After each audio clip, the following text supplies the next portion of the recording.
I love wiffle ball. No other way to explain it. Just something about the game, the feel of the grass, smacking that ball all over the field, making plays, diving head first, whatever it takes to get the job done. That's what wiffle ball means to me. Striking out grown men, watching their knees buckle on a called third strike. Sit out, bud. And then, of course, the home runs, the base hits, the big home runs at the big moments. That's a whiff of greatness. Join us all season long for the Joe Aguirre Story, a CMG podcast.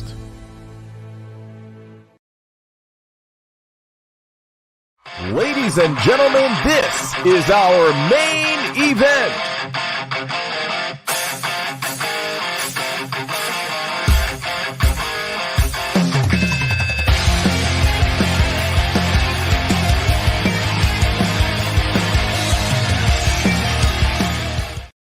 Hello, ladies and gentlemen. Welcome to Throwing Jabs Combat Sports Podcast.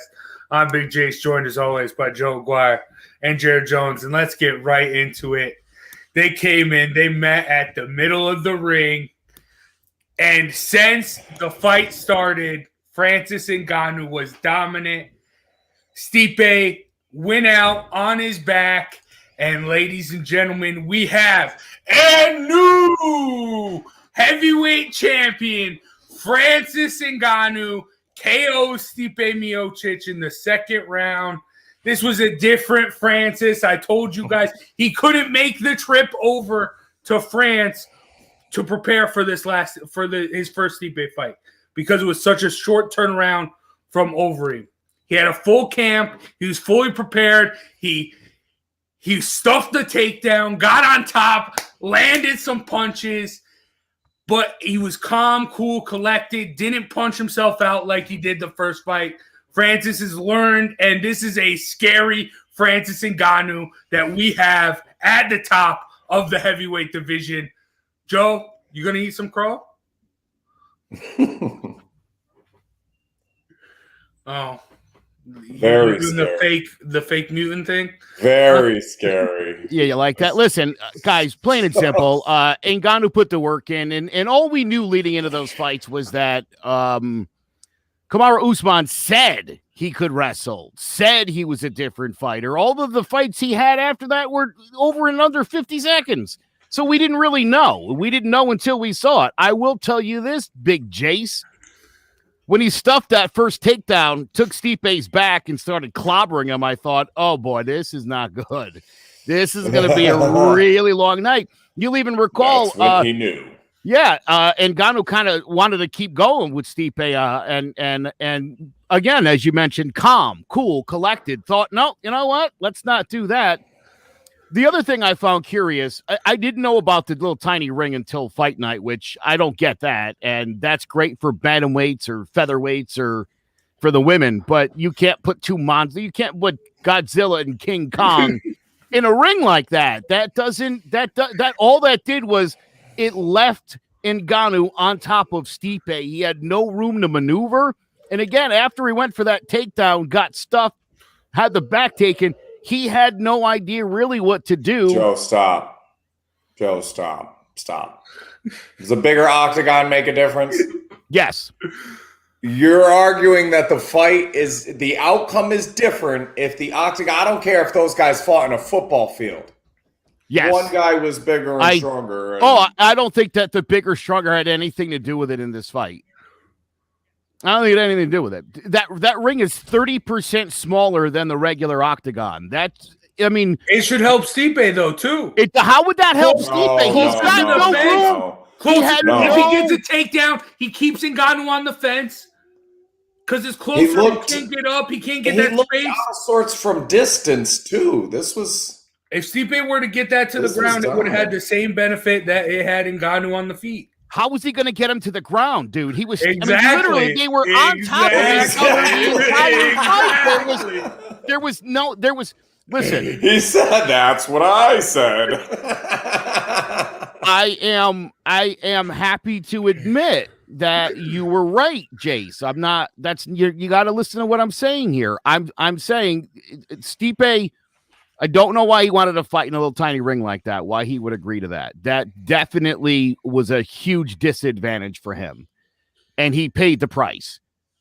And at the end of the day, he was the guy who actually made the stupid mistake after connecting while hurt.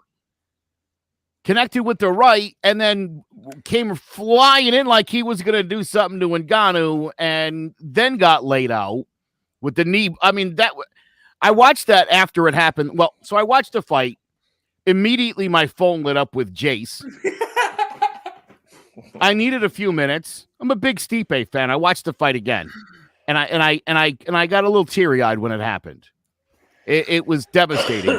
Here's the thing I think that upsets me the most, and I understand everybody wants John Jones in the super fight.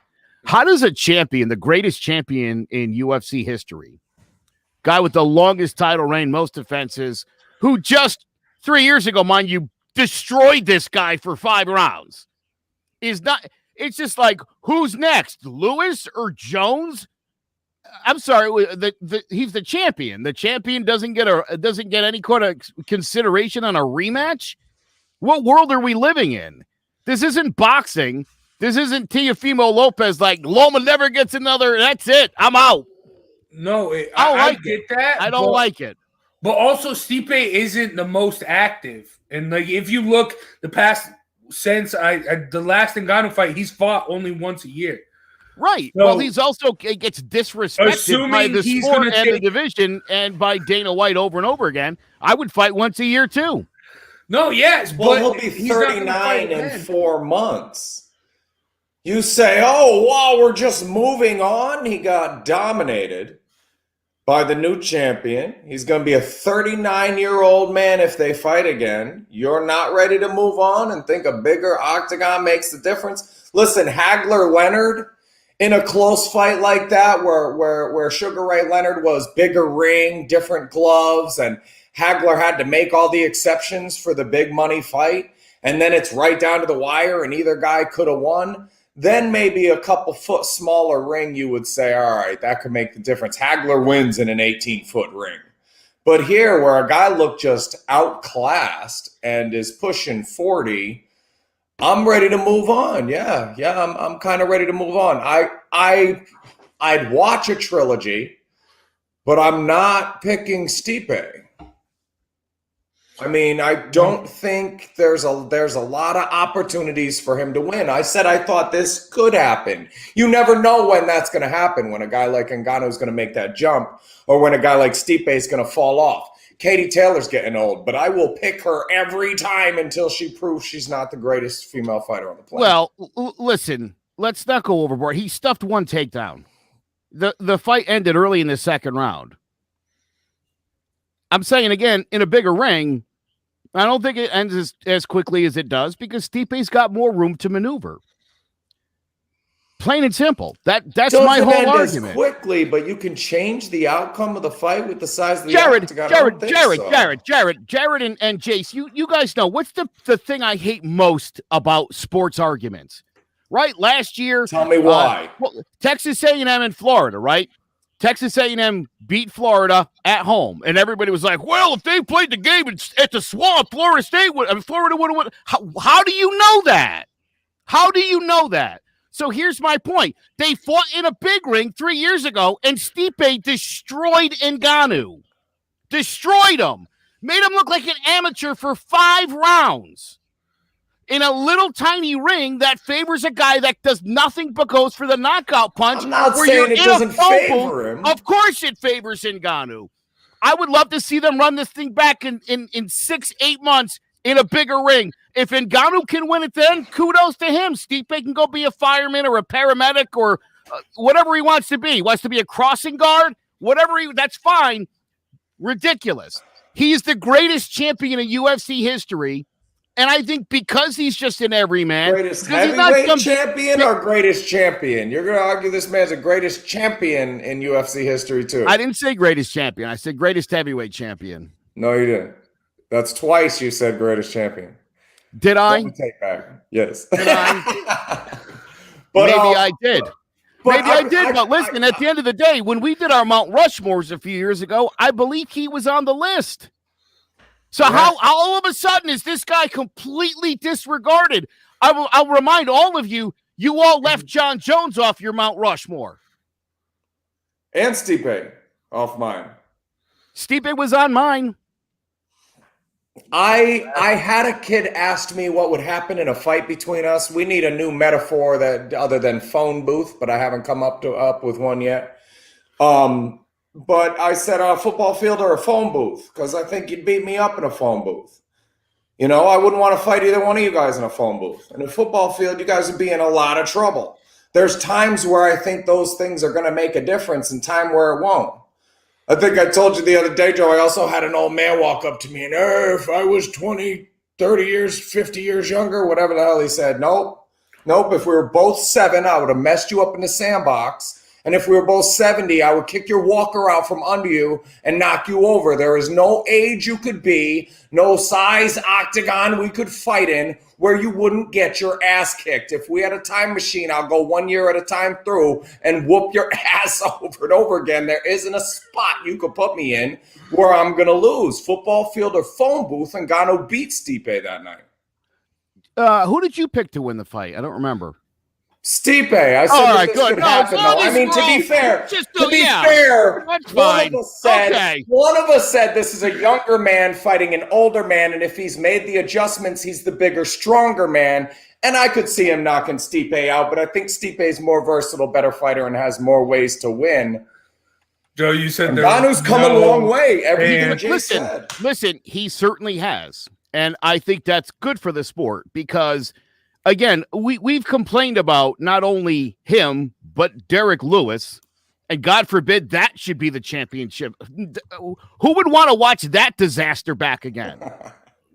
Which now puts you right. So now it makes Jays. Listen, yeah, there's no way it could be as bad as the first one. You can't get worse than that. Well, it's hard to be worse than the worst fight in history. So yeah, I mean, I guess anything that's not that is automatically a step up.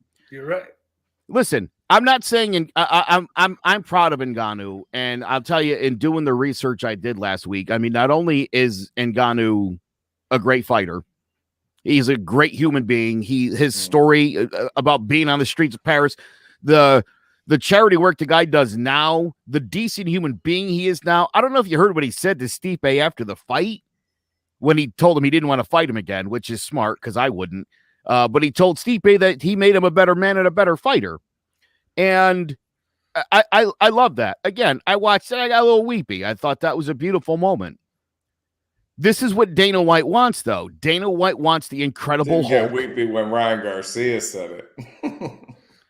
Yeah, weird. Weird how that works. So yeah, I don't know. This is Dana wanted this. Dana wanted Ngannou. Sure. I was my brother and I were talking yesterday. I mean, not for nothing. Why is the championship match between Chandler and Oliveira, right, and not Poirier? Because when Dana set all that up, McGregor was going to win. It was going to be McGregor and Chandler, easy breezy, and then I just put him in a title fight. And his plans got foiled. Dana's never liked Stipe. They've been pushing Ngannou, pushed him a little too early 3 years ago. Right? He wasn't ready for that. He had a lot of work to do. And again, we didn't see it in the octagon in his fights, though. So you had to trust Cameron Usman that this guy really does know what he's doing. But we only saw it once. He stuffed one takedown. He took us back to one time. That was it. We saw two nice leg kicks in that fight. Would there have been more over 5? Was his cardio up for 5? I'd like to know that. I think in a bigger octagon, this fight would have definitely gone longer. I want you to remember I said this. Outside of a Mike Tyson-esque Legends League exhibition style bout, Stipe will not win another fight.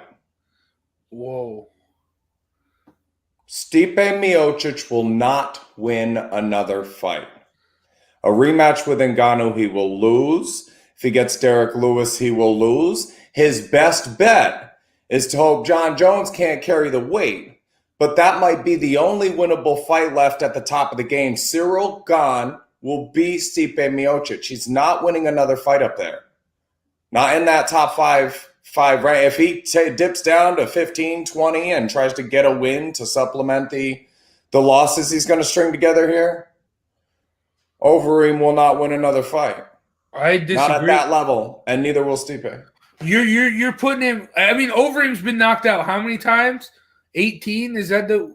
Yes. Oh yeah. Stipe's been knocked out 3, and also look at heavyweight. I mean, I brought up the history last time when I picked Ngannou, but look at the history of heavyweights. 40-year-olds do well.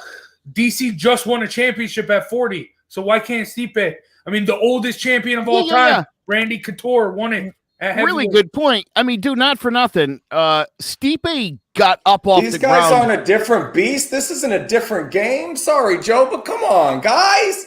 Randy Couture? Bro, we hold haven't up. grown up since that. What would That's why I said DC Gane. Ready? What was Cyril Gane doing, Randy Couture?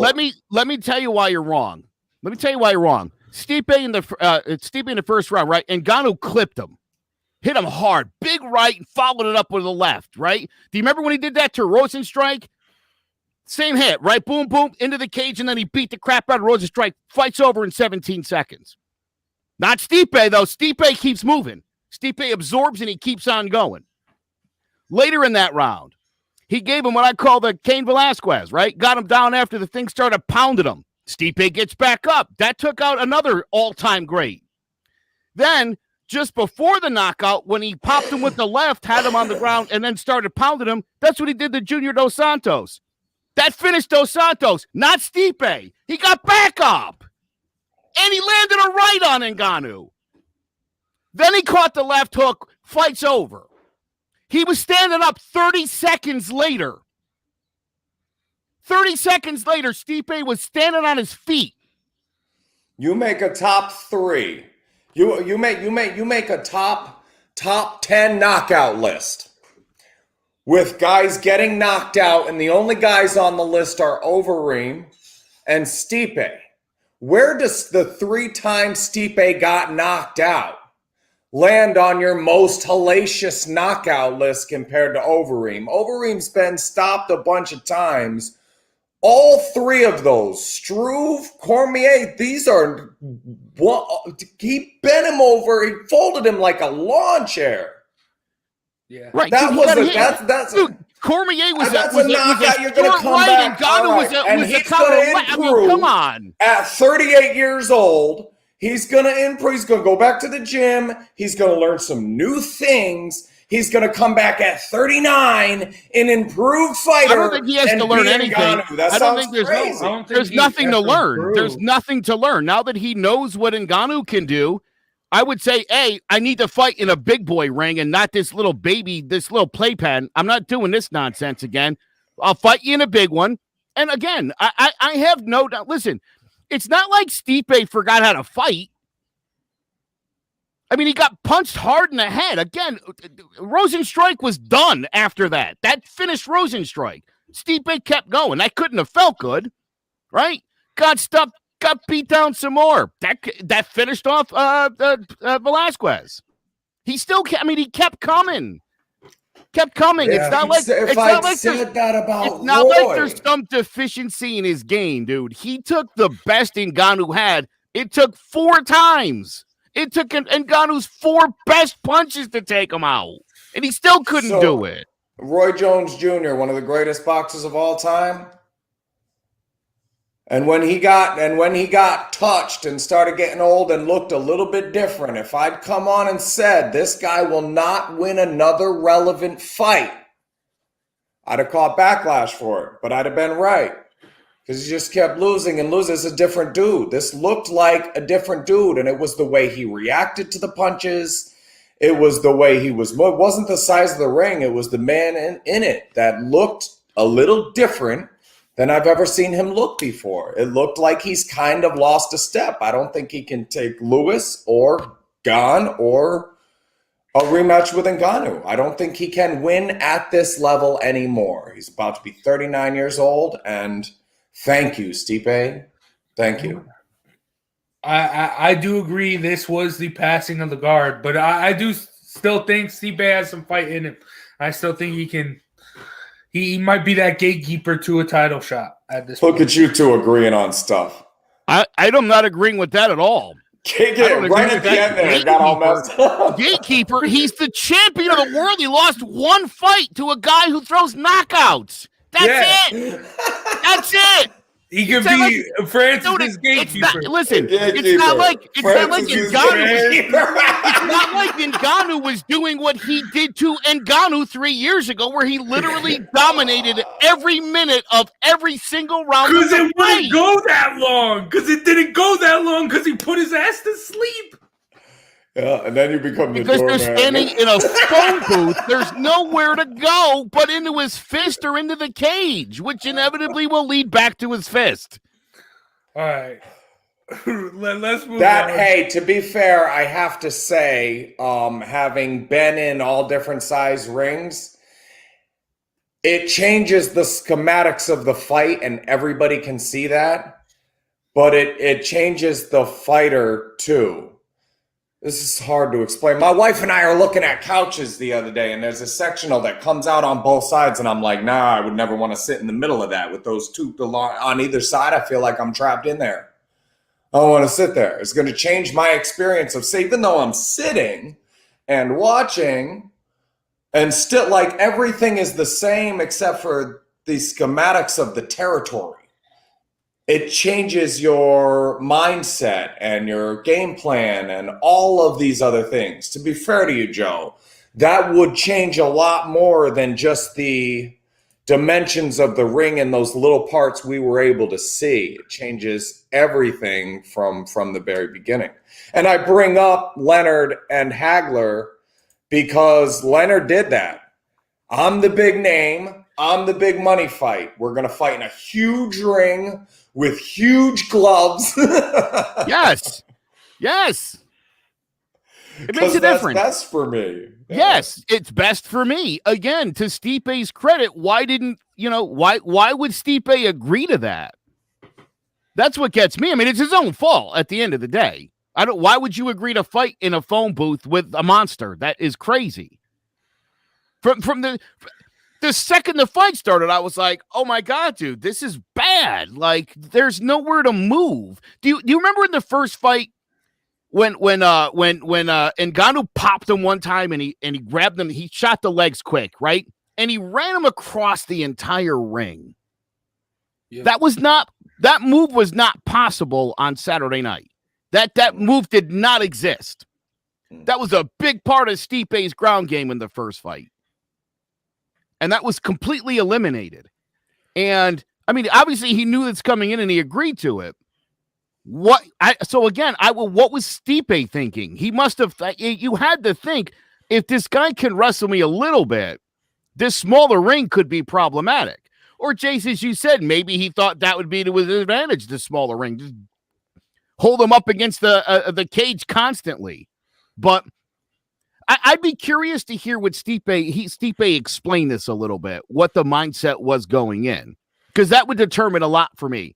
But again, this idea that he's not a good fighter anymore, I think is a little premature.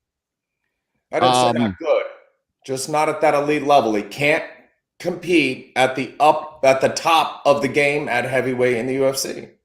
Maybe at Bellator. You want to fight Bader and Machida? No one's going to Bellator.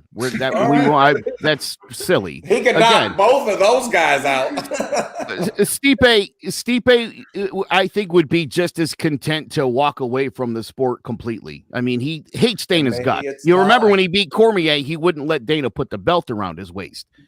And did that because of the perception that Dana wanted everyone else to beat him. He wanted everyone else to win the fight Stipe's been winning. And so eventually that has pissed Stipe off. And again, that idea that right after the fight, Dana was talking about a rematch of the worst fight in UFC history, which is insane. Or John Jones, who's never fought at heavyweight, apparently just gets to skip the line on Stipe. Again, I would like to. Does Stipe think he deserves a rematch? Was Stipe overwhelmed by that? I'd like to hear what he has to say before we decide what's next for him in his career. I think this was just unfortunate. You know, the when you're fighting a guy like Ngannou or Rosenstrike or Derek Lewis, there is always the fear that's their game plan, that they're going to try to land that punch somewhere in that fight. I don't know that I call you a fighter when that's your game plan. I saw one stuff from Ngannou. I saw him take the back one time. Does that make him a great fighter? He's still the guy that lives and buys by the knockout, as far as I can see. So I don't know. He doesn't seem like a complete enough fighter to me still to be considered the best in the world. He just doesn't. Okay, that's fair. But listen, I will admit this, Jace. From what I saw, it looks like he probably is. I would love to see him in the big ring with Stipe, and if he can do it again, then Stipe's all set, and then I'll send him to Bellator. It's just Tennis to Bellator or wherever you want him to go. Lyoto, if I got to pick, Virgil Ortiz's next fight would be Pacquiao. If I got to pick, Stipe fights John Jones, Cyril Gane fights Ngannou, and then if we end up with a Stipe Ngannou rematch, fine. But if I have my way, heavyweight tournament, those four guys, sorry, Derek Lewis, I left you out. Like you said, if that's all you have, then, you know, I just don't see, he could knock out any of those guys, don't get me wrong. But it's not the fight. Those are the two fights I want to see. And I think our heavyweight champion's in that mix. It'll probably be Lewis, though. I think Ngannou will knock out Lewis next. Yeah, I see that. I like what you said. Just I'd put Lewis instead of Gane. But, I mean, we talk about the top of the heavyweight division in the UFC. Let's take a look at the top of the heavyweight division in boxing. As Dillian Whyte KOs Alexander Povetkin to get a interim belt. I mean, we all know that Fury and Joshua own the heavyweight division, but Dillian Whyte might be able to make a name for himself and be that next contender.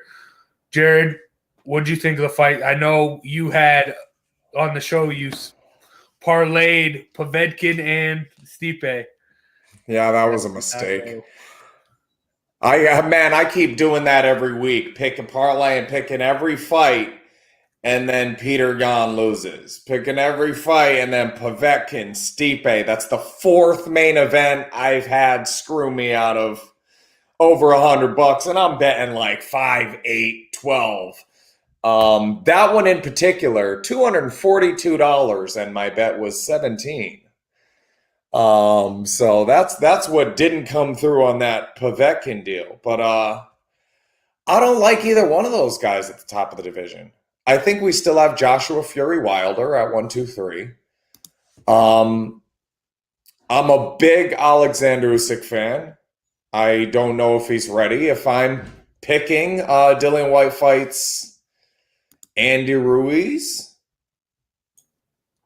He already beat Joe Parker. I mean, if you don't like him to fight, when I think he loses all three of those fights, is what I'm saying. Dillian Whyte, you look good. You're strong. You're the Derek Lewis of heavyweight boxing. Congratulations. I don't think you can beat those top three guys. Much like Derek Lewis, you're fourth, and I don't see any of those three guys falling to you.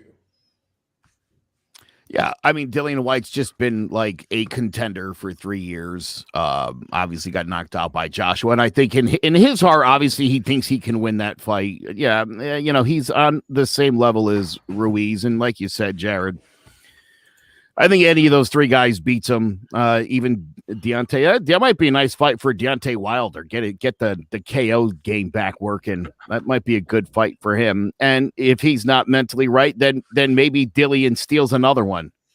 And and puts himself in line to get either beat up by Joshua again, which would be a pretty good moneymaker, I bet, or, maybe he could lose to Tyson Fury. So the future looks bright for Dillian Whyte. It'll mostly be him on his back looking up, but money's coming, baby. This is a good win for him. It was a good win for him. Cloudy, thanks. Yeah. Listen, he's a B-level guy in that division. There's the elites, and then he's right there with the rest of them. If he maybe gets, I like the Wilder fight. Me again, I'm thinking Wilder. This would be a good time for him to again get the knockout going again and feeling good about himself. And if it doesn't happen, then hey, Dillian Whyte really sets himself up for a crack at the top, which again makes for a nice payday, if for nothing else. I like Dillian Whyte a lot. I just feel like he is. It's the testing positive for weird stuff, the PEDs and all that stuff that really get me, because I think he's getting in his own way. He's had a couple of bad tests. So I like him. I do hope he can get that all figured out, and maybe he can have a run at the top of the heavyweight division. But, I mean, right now, no. I'm a fan of PEDs. PEDs. To see Alexander Usyk get back in the ring. Yeah. That's the heavyweight I like up there is Usyk. Yeah, as that third or fourth. Yeah, not well, I mean, he's the skilled boxer. Dillian Whyte's the big puncher, but this is the skilled boxer. Usyk, aside from Anthony Joshua, is probably the most skilled heavyweight in the division. Okay. Joe, what were you saying about PEDs? I'm a fan of PEDs. I think that more people should be on them, and they should be administered by doctors. And that, again, the idea that using steroids or performance-enhancing drugs is illegal is so stupid. I mean, again, steroids are administered for situations by medical professionals every day. I think if they had guys on actual cycles, all it allows you to do is work out more and get in better shape. I don't understand why it's illegal and frowned upon. It's because it's like a dirty, he's cheating. If everybody was doing it, everybody would be better and the fights would be more interesting. I don't have a problem with that. Guys hitting 75, 85 home runs, great. That could become the norm. Get bigger and stronger. Dude, Jose Canseco talked about this. These guys are already injuring each other. You don't listen. It doesn't have to all be beefing up, but it's steroids simply helps you to recover, so that your workout game can be stronger and you can live in the gym. I don't understand why we don't want the gladiators to do that. It doesn't make any sense to me. Well, because they're human beings. It's okay for Godzilla and Kong because they don't really exist. And Jared, when you get an ear infection, Godzilla after his ass whooping, dragging his tail back in to see his wife and his kids. When you get an ear infection, what do they give you? Q-tips. Prednisone is what they give you for your. Am I right? Or maybe I'm saying the wrong thing. It's a steroid. You get a steroid in your ear. Yeah. It makes your ear better. Well, that's why I sarcastically sipped my caffeine when you said that, because performance-enhancing drug is different for everybody. Number one, yeah. Lawrence Taylor's drug. Lawrence Taylor's preferred performance-enhancing drug in the 80s was simply cocaine. Cocaine. Two lines of coke was 3 sacks and a pick.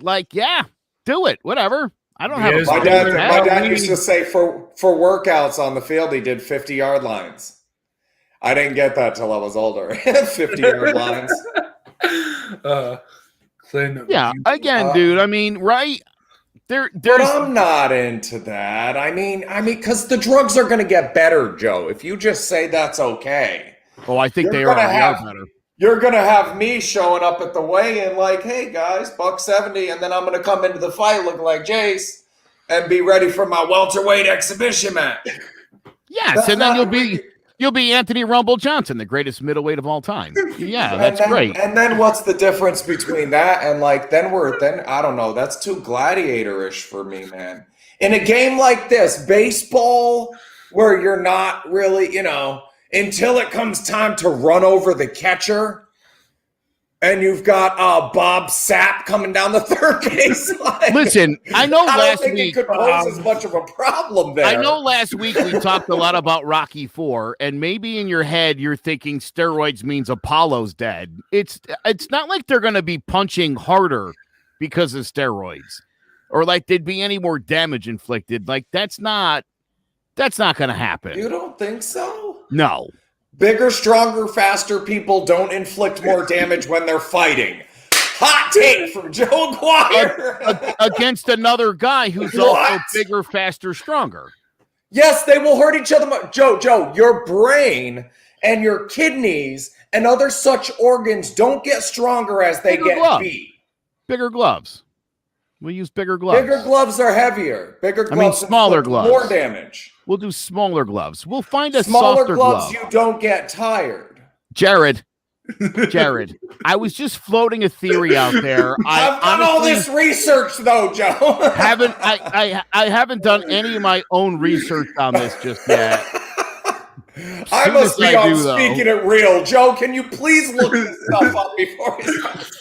Joe just wants like super soldiers fighting each other with superpowers. I've just never understood that idea that we're like, you could take all these other vitamins and nutrients and do all this other stuff, but it's like steroids, no.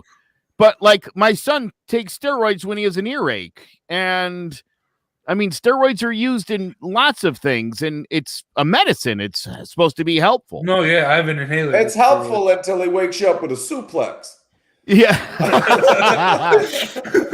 Jose Canseco said if you do it in cycles, it's good for you. I mean, it's medically. So again, I'm not saying that everybody should become like, but people overreact to steroids. I think is more my point. All right. You mentioned Dillian Whyte and the steroid problems. I'm just saying I don't have an issue with people that use, because, and I'll say this has always cracked me up. You guys know the Jamaican sprinter Usain Bolt? Yeah. Fastest man of the world for like, I think the last 16 years, so the last 4 Olympics. Every single person that's come in second to him has tested positive for steroids. My question then becomes, what is Usain Bolt taking that no one else is aware of because it's not showing up on tests? This guy's literally beating people that are all using performance-enhancing drugs of varying types, and he still beats everybody.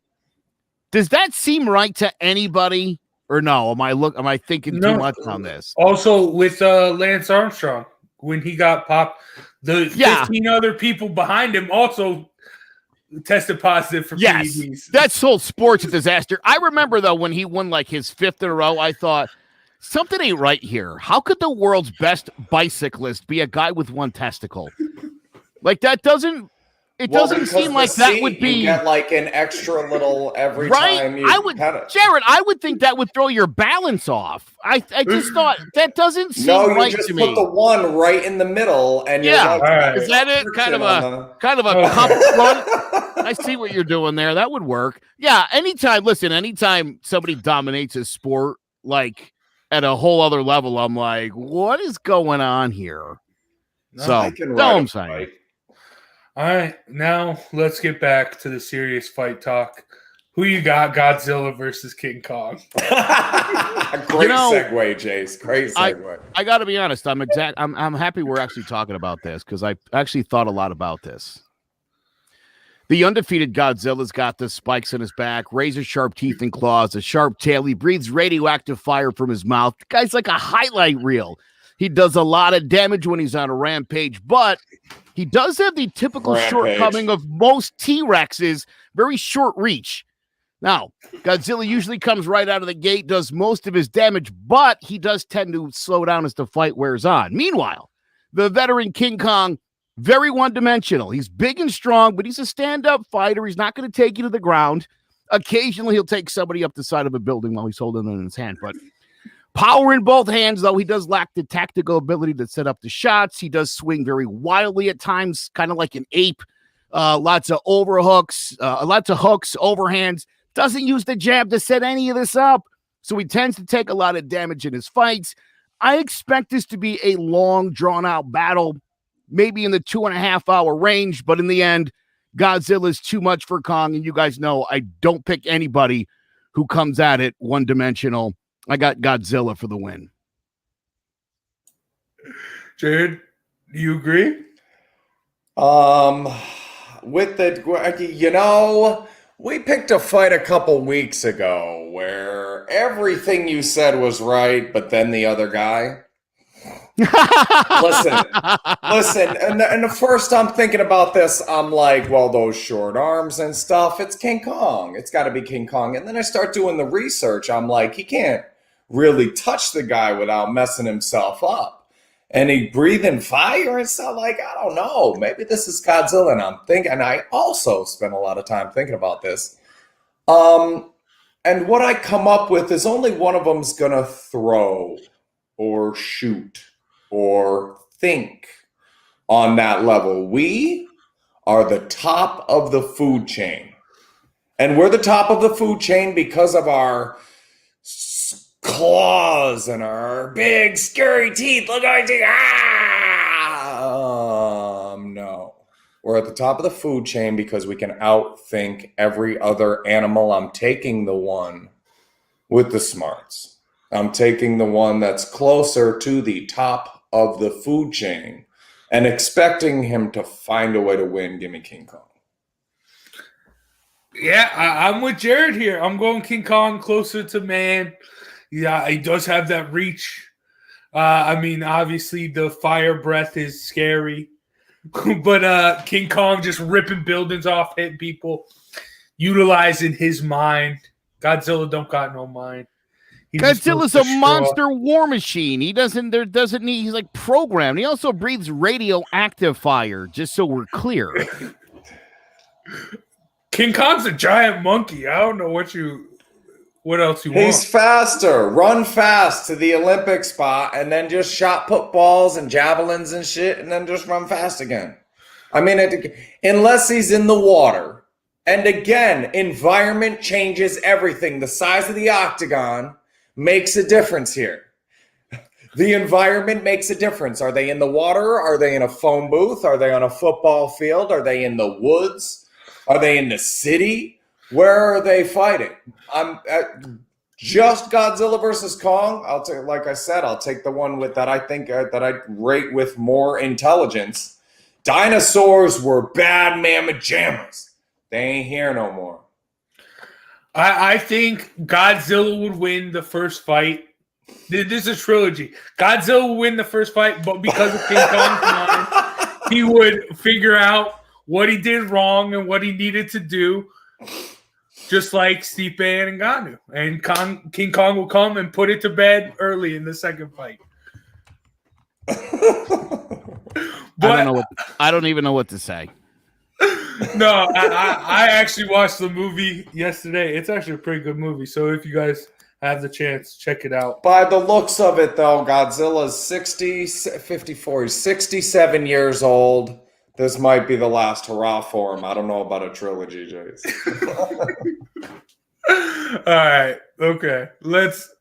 Enough funny business. Let's get into real fights.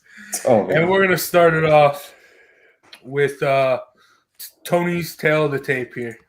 Guys, tonight on ESPN Plus, we have an exciting fight as Jamel Herring defends his junior lightweight title against hard-hitting former champion Carl the Jackal Frampton. Let's break it down. Carl Frampton, 34 years old, 5'5" with a 62-inch reach.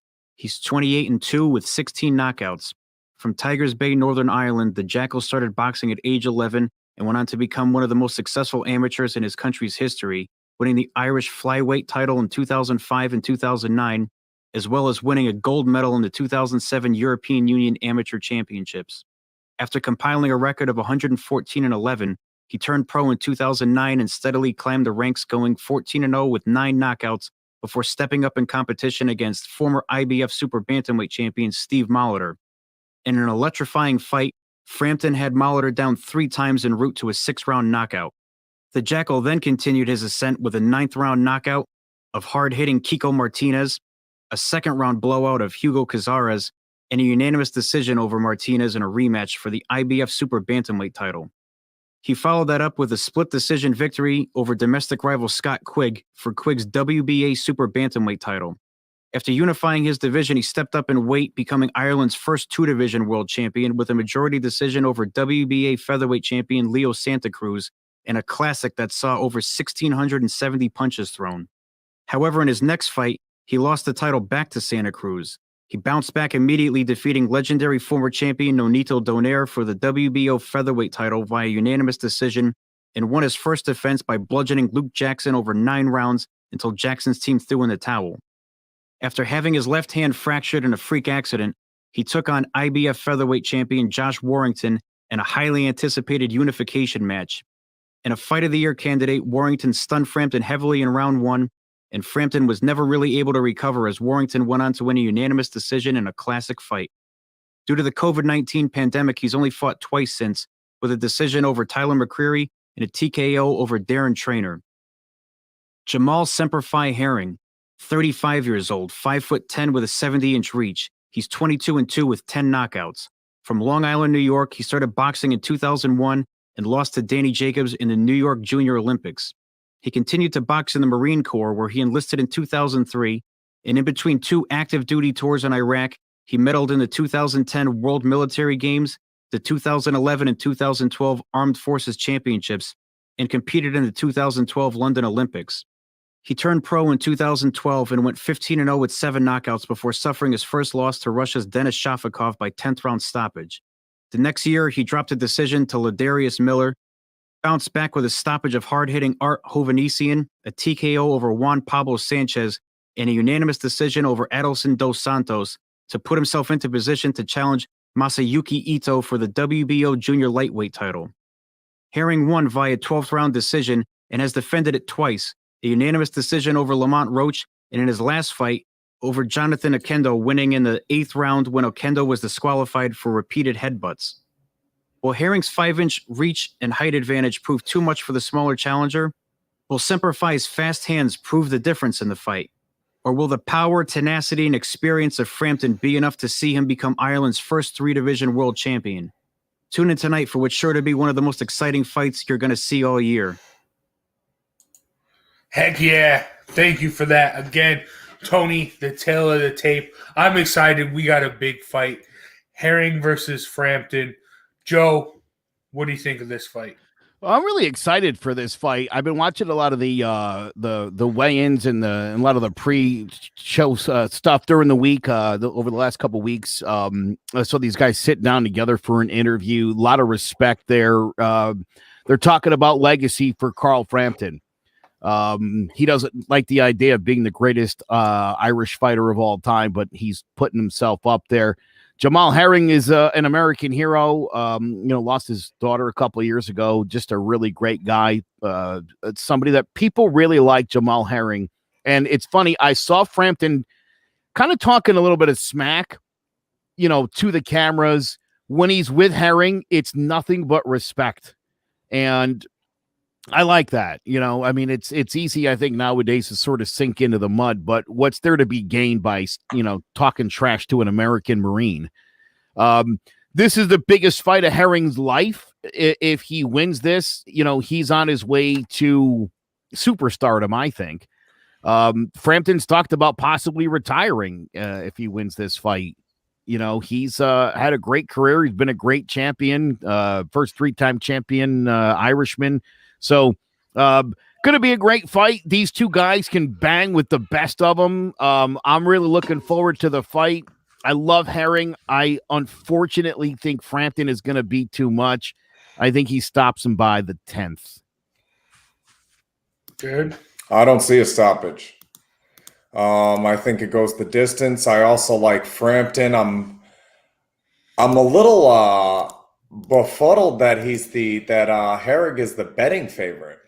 I think he's had less impressive competition. His losses are to lesser guys. I don't understand why Frampton wouldn't be favored here. That surprises me a bit. But I'm taking Frampton all day, and I think it goes the distance. Hey, it worked for me last week. I might as well do it again. If someone's a favorite, Vegas knows something we don't know. So I'm going to go Herring. Red Herring. No, but I do think his length, and then also, Joe, you brought up how Frampton might have a foot out the door. So that's always scary when you think about that. But, yeah, I think Herring can get it done and remain champion. But I am very excited. This is going to be a solid fight. Because we don't have any UFC. Before that, we are going to still continue to talk MMA. And that's with Bellator 256. Bader versus Machida 2. Joe, break this fight down for us. All right, Ryan Bader, 37 years old. He's 6'2", 230 pounds, 27-6 with 12 knockouts. He had 7 straight wins from September 2016 to January 2019. He picked up the light heavyweight championship. Then he knocked out Fedor to become the heavyweight champion. Had a no contest with Czech Congo when he poked him in the eye. And then last August, he lost to Vadim Nemkov. Lyoto Machida, 42 years old, 6'1", 205 pounds. He is 26-10 with 10 strikeouts. He had won 4 in a row, then lost 2 straight. His last win was a really good one, the fight with Chael Sonnen with the flying knees and punches where he barraged him for the loss. And so that's where we are, Bellator 256. Who you taking, Joe? I'm going to have to take Bader here. Yeah, I don't know. I just feel like, I don't know. This one's tough. I'm taking Bader. Yeah, it's Bellator, dude. Like, I wanna, like, as I'm looking through like these guys' resumes, it's amazing to see the names on here.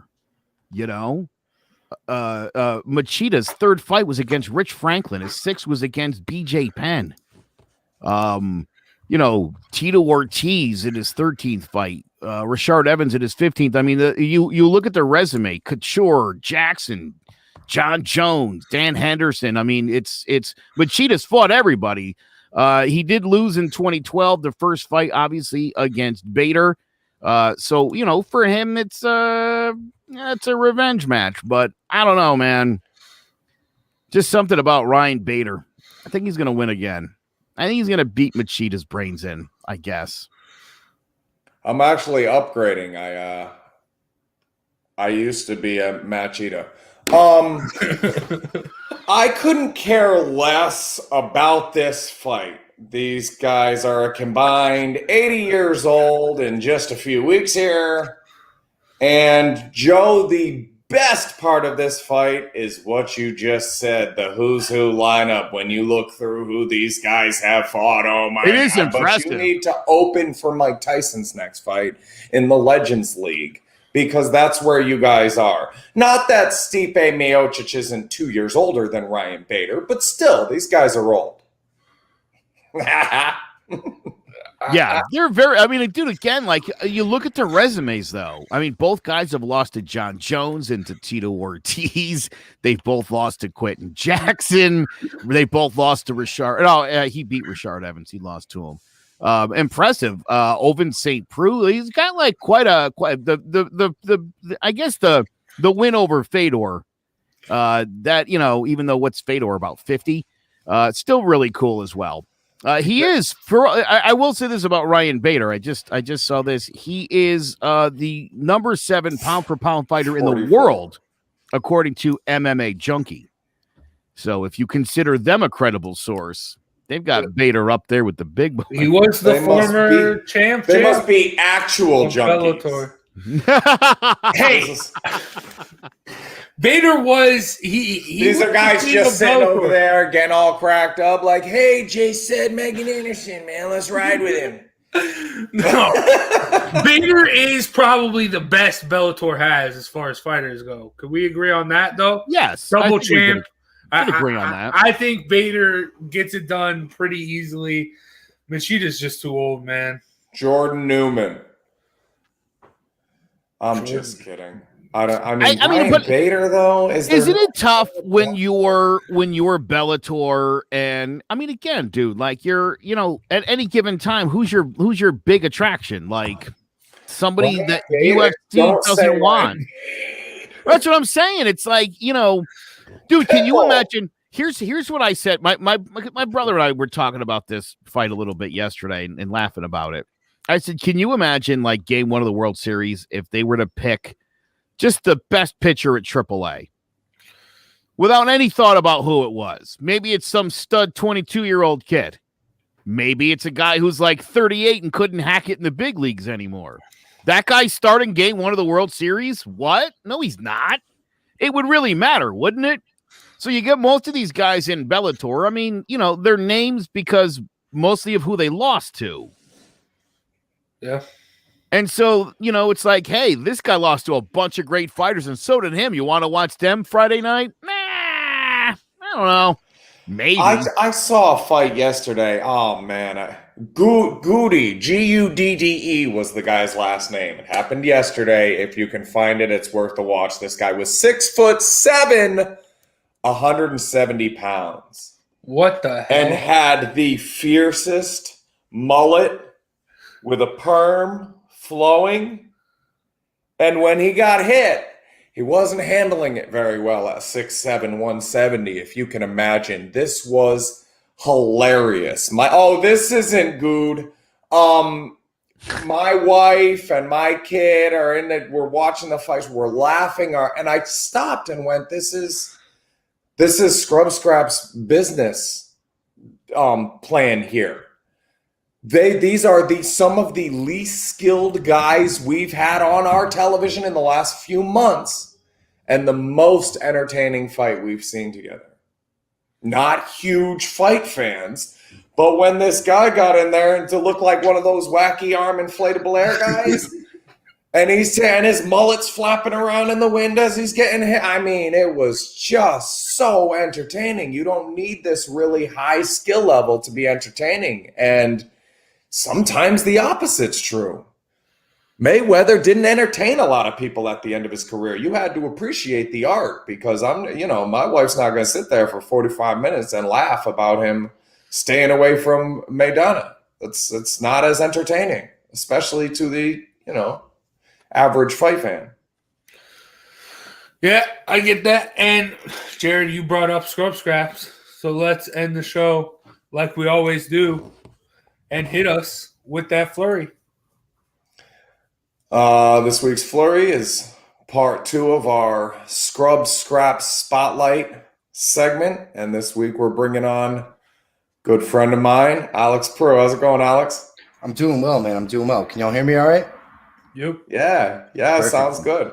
Thanks for having me on. Yeah, I hate to cut you off, but first of all, I'm a longtime fan. Joe, I think, you're right about a lot of things, and you have an excellent radio voice. However, I think the only fight you've ever actually called that is going to be correct is the King Kong and Godzilla fight. So that's basically what I had for that. And there's a bunch of stuff we can go on with Stipe, but maybe that's for in the future. I'm a big fan. Again, it's just a friendly little jab towards you. So yeah, Jay, what's up, buddy? Doing good, brother. Doing good. AJ and I actually met, I want to say about 15 years ago. About that, yeah.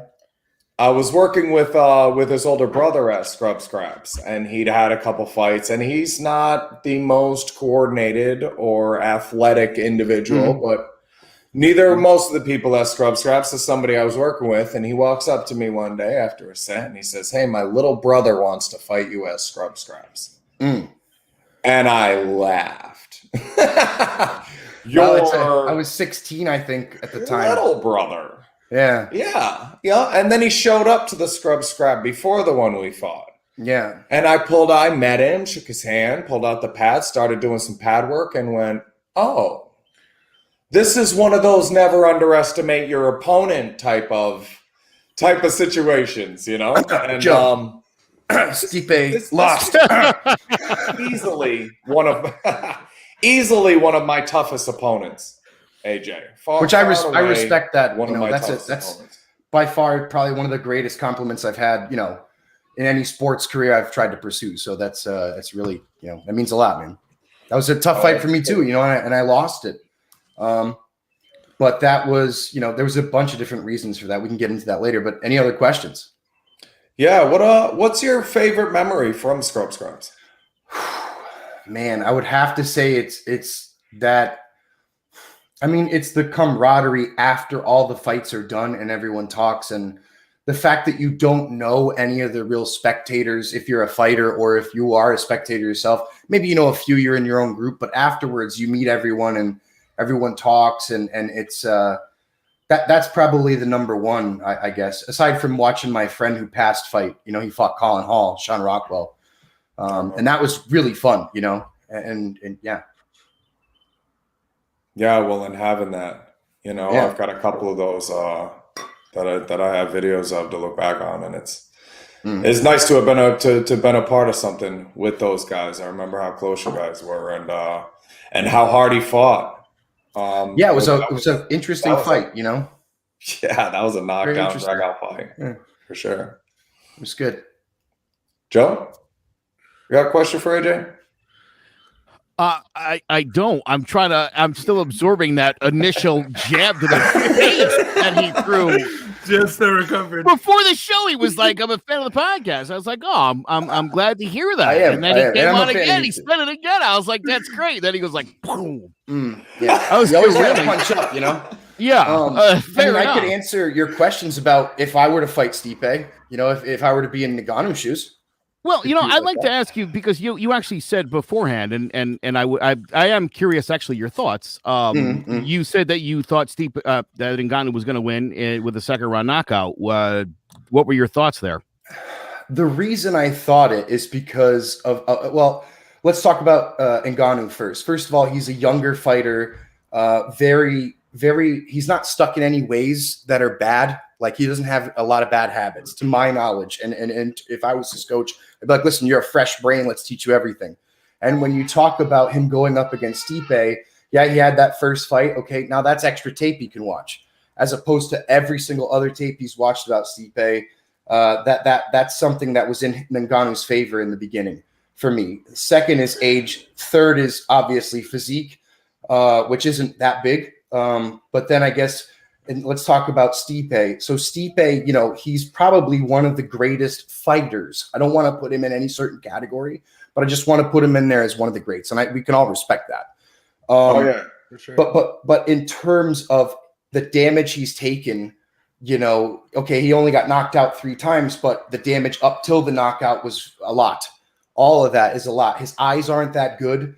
Back to you, Joe, saying why would he take a fight? You know, this is kind of a joke, but why would he take a fight in a smaller ring? Well, motherfucker, he can't see. So, you know, maybe get a little closer to the guy, right?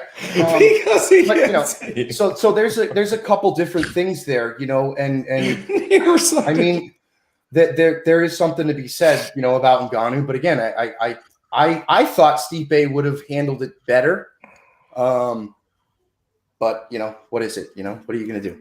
So let me ask you this then, you know, again, because we talk a lot about the psychological element, and I mean, especially when it comes to scraps and the importance of that. So I guess my thought was, with going into fight 2, the psychological effect of this guy beat you pillar to post for 5 rounds when the UFC was pushing you to be the big challenger, pillar to post. And I thought, psychologically, Alex, is that hard to get over in a rematch? It is, you know, because if I were to put myself back when the first time I fought Jay, I was roughly around the same size as him, but he has much more experience. However, he's taken damage. He's older, and I'm a sponge to my knowledge. He might be set in his ways. There might, you know, there's a lot to be said, you know, about a younger person who goes up against an older, experienced person, you know, especially like you were saying, you know, if it was a bigger ring, why wouldn't Stipe then use the bigger ring to stuff the takedowns? And then you had said, or to go for more takedowns. I think you had said also that why wouldn't, or that Ngannou's ground game is garbage. And it's like, well, that's also something to be said that this can be improved upon within 4 years since I think the last time you fought him, right? You know, Yep. so yeah, but yeah, man. Well, and with all due respect, I mean, what you're trying to say, like, just to piggyback off of it, if we did fight again, the odds would be all messed up. Yeah, or even if I was in your whoever's same got weight you class, a plus anything, I would be nervous. I have no trouble believing you could be me today. Yeah, Whereas that was a really difficult vice versa. message a very difficult mission. Yeah, When we fought, you know, like you said, things change. Man, it was so and the long mileage and the experience, and it's a totally different different monster today. it is. And that's kind of what I wanted to tell, you know, you guys, you know, like, or particularly Joe. Again, I'm one of your biggest fans, guy. I love how you are kind of the antagonist of the group, and you or not antagonist, but that's how I see it. Yeah, I am. You know, and I love it. That's a fair assumption. You know, That's fair. time makes everything. You know, you look at any great fighter, time will break them down more than anything else. Or I mean, besides maybe drug and alcohol addiction, you know, of course. Father Time's undefeated. But yeah, you know, so to hear someone like you say, you know, that Stipe was going to win this, I was like, this is a tough one, guy. You got to understand, you know, it'd be like you stepping into the ring to somebody, and even though you have a bunch of experience, you know, you might have some creaks in your back, your eyes are fucked, you know. But anyways, any more questions, boys? Yeah, for somebody that's kind of just getting involved with combat sports, what do you think is the most applicable part to the rest of your life? What did you take from scrub scraps or your experience training that you were then able to apply to your everyday life that really didn't have to do with combat? The ability to take a situation that you would call fear, you know, and respond to it in fear, and then take that and use it, you know, to the best of your ability, you know, and overcome that. I think that I was very much in my shell as a young kid. And then when I fought you, that was huge for me because I dropped out of high school. And, you know, I was kind of, in my mind, a bit of a loser, you know, and when I had accomplished that, you know, be it a small accomplishment in a boxing career, it was big to me, you know, and that's a big thing. I think that scrub scraps has to offer for anyone. You know, you could break a lot of walls down, whether it's social, fear, you know, whatever it is. And that's huge. That's something I'll always have. I'll remember, you know. It's a great answer, brother. Well, you know, it was, I love, I mean, again, in talking to so many guys from Scrub Scraps, I mean, everybody talks about the camaraderie and the support. And, you know, I know, you know, I don't know what brought you to Scrub Scraps in the first place, but just in talking to people, and if you could share or don't, if you want, you know, they just sort of talk about kind of showing up and, you know, being quiet for months, not sharing anything, just kind of feeling, and you start to feel the love and support around you, and you get into that comfort zone. Do you want to talk a little bit about sort of how that process worked? Yeah. So for me, I mean, I'm a social person. You know, I didn't have any problem kind of getting to know the fellow scrappers or any of the fans or anything like that. But then again, it was because of my brother. You know, my brother is around Jay's age, and they go way back. So that's how I got kind of into that. So yeah, that's kind of the short answer. You know, it was really my brother who got me into it. And I feel like that's, you know, I mean, anyone can show up, but it's a bit hard right now to get scrub scraps on the map, of course, because of, you know, the fact that it's not open and running now. But even back then, it's kind of, you know, we didn't want toxic people in there, you know, who were going to be really aggressive, or, you know, if you showed up and you got really drunk before the fight, we might let you fight, but it's like, we're not going to invite you to really come back, you know, and that's, I don't know. I hate to answer your question. It's my brother who got me into it. Yeah. I hate to get, I hope you don't mind, I should say, me getting a little personal here. I'm open as a book, man. I'm down for anything. Joe, I think some of the answer to your question in this particular situation is that life happened. You know, that's a very good way to put it. We weren't really close. But then we met and we shook hands, and then we fought and we hugged, and hey, see you soon. And then he brought his best friend over to fight, and then his best friend passed, and he came over the next time, and hey, remember my friend was over here, and he fought. And that's a really good friend of mine. And I was able to be there for him, even though we weren't really that close. And then when I heard his father passed, I just went to his house, to give him a hug. I can't imagine what that's. I've been through so much trauma in my life. It meant the world. It meant the world to anyone who did that. Imagine what you're going through right now, brother. And it's so like these life things happen, and just being in the same proximity together, man. We were gonna go through those things together. And that's how I think most people get close when they're not deliberately sitting right next to each other trying to get close. You're just in proximity and life happens. That's one of the beautiful things about scrub scraps. I don't have to talk to you about nothing. I'll just wrap your wrists up and we'll, walk together and we'll just be near each other and change his lives. It's not necessarily about a competition or about the sport even. It's just about, let's see who you are and maybe we can grow you as a person. Instead of necessarily let's get you to fight, and get you a rank on the card here and get you a main, it's none of that really when you start. If you want that, it's available, but it's mainly it's about family really, and just about knowing that there's a gym out there, and loosely termed, that you can go to that's going to treat you as if it's your mom when you have dinner with them. It's a cool thing. That's a good segue to my last question here.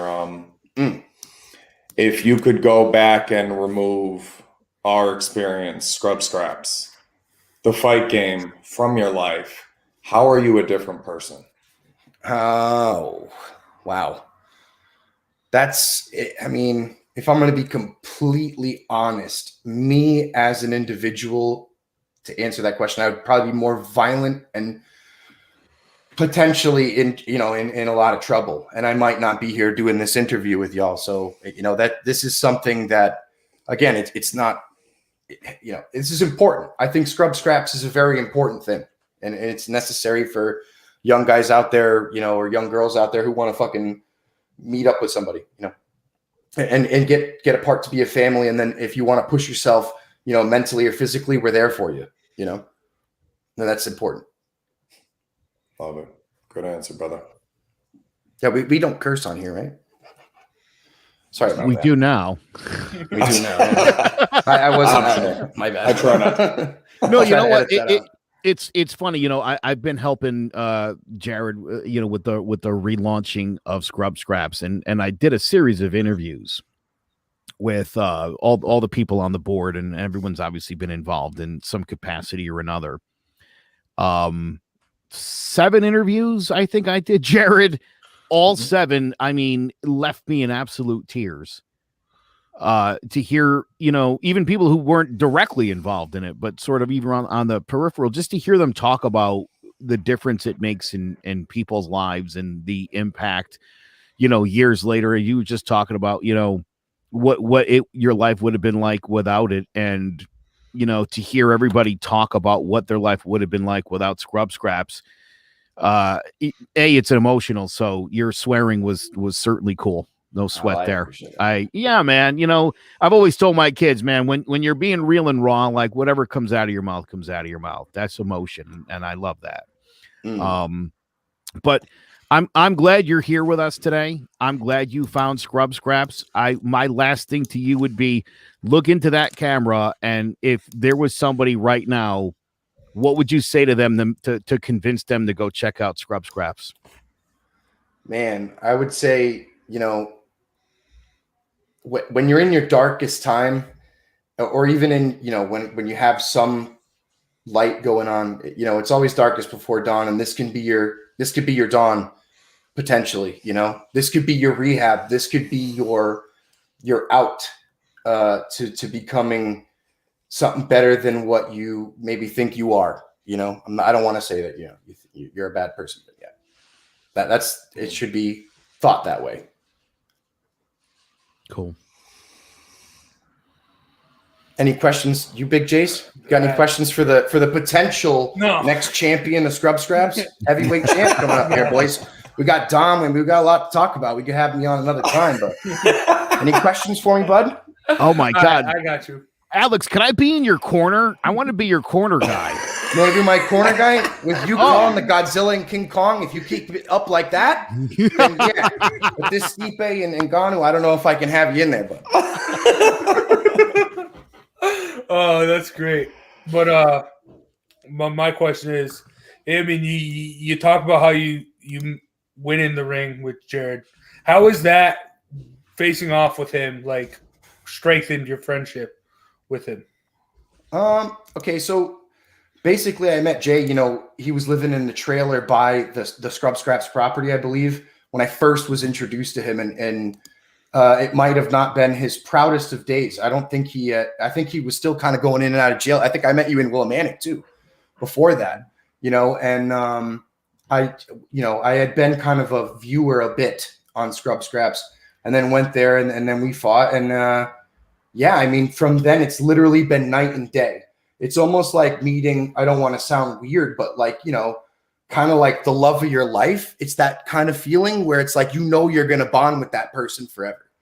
It's like they're your brother now. It's not, you're not in love with them, but I mean, it's that kind of feeling that someone could, if they've never met a brother or a sister that's a stranger, they would be like, oh, it's kind of like falling in love. That excitement of being like, wow, we did this together and now we're going to fucking be friends, for a long time. I'm sure Jay, feels the same for almost anyone who's fought or anyone who's come in. It unites you in a way that you've never been united with somebody. You asked about a fight, whether Joe, I think you said once you've been in 3 fights. Those are some of your starkest memories because of the way that it affects your brain when you're in that situation. That's where the magic happens. You ask anybody about those, oh, you're a boxing trainer, and one time somebody threw an acorn at me and I ran after them, and you hear these, it's their fight story though. And there's a reason it stands out like that. And that's why when you open that up, you're able to make connections where you couldn't before. Like he just said, break down as barriers. Weird as that might sound, I had love there. This was a complete stranger that I stood in a ring for 8 minutes and bared heart and sweat and tears and everything I am capable of. When your power starts blinking in a video game, there's a left hook. I can bring you to the fight with AJ and show you the left hook where when it landed in his body, I wanted it to take everything out of him because I knew that it took everything. That third punch coming out, and there was just backing up like, please don't jump on me. There's nothing left. Knowing that guy's got nothing left and I've got nothing left. And we all left it right here, and we've known each other for 8 fucking minutes. Excuse my language. Yeah. And there's love there. You finish up. It's and amazing. You hold that other person, and it's like, oh my God. I just put everything I had out here. And there's 100 people cheering. And what did we just do, dude? We just did it. There was magic here. It's combat. It's combat that brought you together. And it's almost like, not to cut you off, but it's like, you might know people who are in the military and they have that brotherhood of being in the military. And especially those folks who have been overseas and in combat. That's that kind of, it's like you're a stranger or you've been training for a while with this guy, but maybe you don't like him. And now all of a sudden you're getting shot at by the enemy. You become instantly, there's no more question that they are immediately your brother or your sister forever. They're your family. That's a really good example. And you don't, it doesn't always happen like that. I think the best reference my wife probably has is nursing school, where there were nurses that she was in nursing school with while watching this girl and that girl fall off and fail and not be able to do it. And there were like 4 or 5 of them that just kind of grafted together and we're going to finish this thing. And there's nobody, you can't force that connection. No. I've said before, you have to volunteer to step into it. I got a fight once at a bar. There were like 11 kids tried to jump me, and I had one friend with me. Little Chris is pushing everybody. Keep it fair. Keep it fair. He's trying to keep 10 people off of me while I have a fair fight with this one guy. Now, I tell you that Little Chris is as brother as they come for me. Yeah, 100%. He's one of the original fire with this kid because I'm not going to be walking across a parking lot at a bar 7 years sober and yelling at some guy, hey, bring that shit back over here. You see, you still want some, homie? And have 11 people sprinting across the parking lot at me and my buddy. I'm not going to put myself in that situation again. So I don't really have that battle-tested way to show that somebody is a little Chris for me. Because I'm not in those situations all the time, you know? So when you end up there and you craft with another person like that, I'm telling you, this program has stuff that you're not getting 100%. Anywhere else. 100%, man. I agree. You know, I know you're very passionate about it, and I know it's gonna go up, man, and things are gonna be turning in the right direction as they are, you know, for you and all you guys, man, the podcast and the business. Thank you, brother.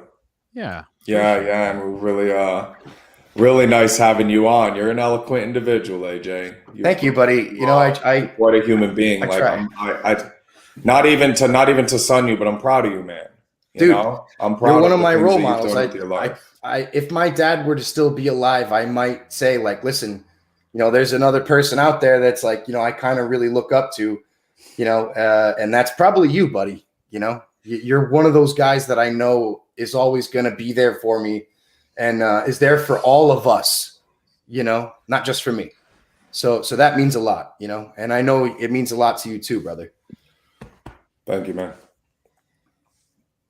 The Cross'em Wrestling Entertainment Podcast, presented by Clovercrest Media, is what you AEW fans have been looking for. Noah Cross and Tyler Bard give their take on every week's episode of Dynamite. If you are a massive AEW fan, then it is time to join us every Sunday at noon Eastern Standard Time. Stay Cross'em.